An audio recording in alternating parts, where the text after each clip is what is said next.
Tôi lên đi tôi ơi. 2, 3. Úi dồi ôi. Hello, để mẹ đẩy nhá. 2, 3 nào. Xin chào bác Tini.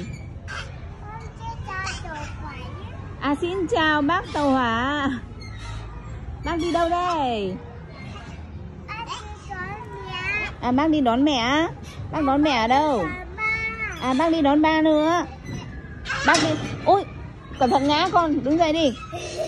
Bác đi đón ba ở đâu?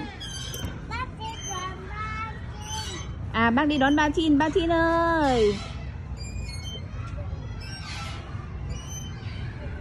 Ui ôi, cẩn thận.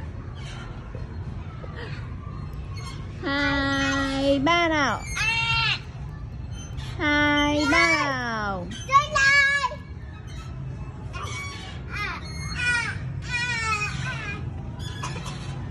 Bác ơi, bác ngồi xuống đi không thì ngã. Nào, tôi lại đốn nhá. 2, 3. Trên này ngã bây giờ. Không, anh chưa bàn nữa. Anh chưa có bàn nữa tàu hỏa.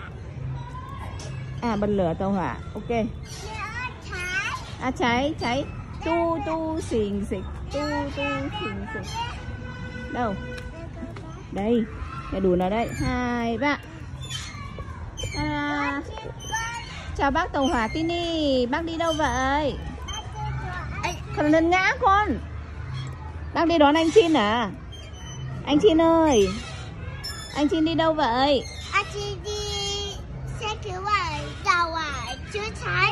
Ôi giời ơi, đi xe cứu hỏa lại còn tàu hỏa chữa cháy nữa. Sao con bỏ dép ra làm gì? 2, 3. Đâu đó con?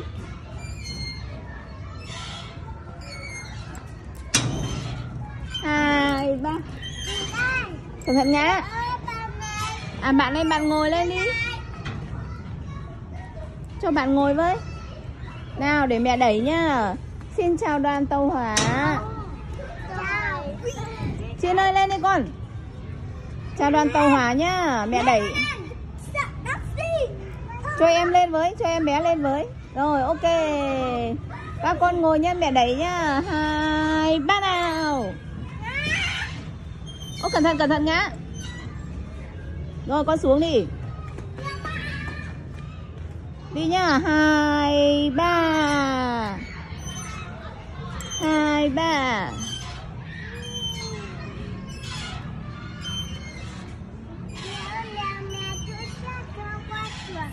Không. Khi nào con xuống thì mẹ đưa. Ok. Thế con đi về không?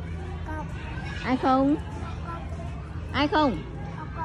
Con không. Thế con không về thì con ở đây làm gì? Thế mẹ đi về đây.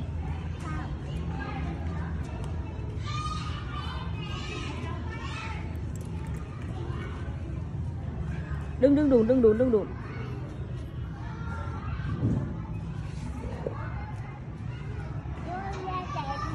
Mẹ đẩy nữa nhá. Anh Chin ơi, anh Chin có lên không? Chin có lên không con? Tránh ra. À anh Chin đóng cửa. Anh Chin đóng cửa lên tàu hỏa đấy. Bác Chin ơi, bác có lên không bác Chin ơi? À bác Chin đi chữa cháy rồi con ạ. Này, không leo lên đấy đâu.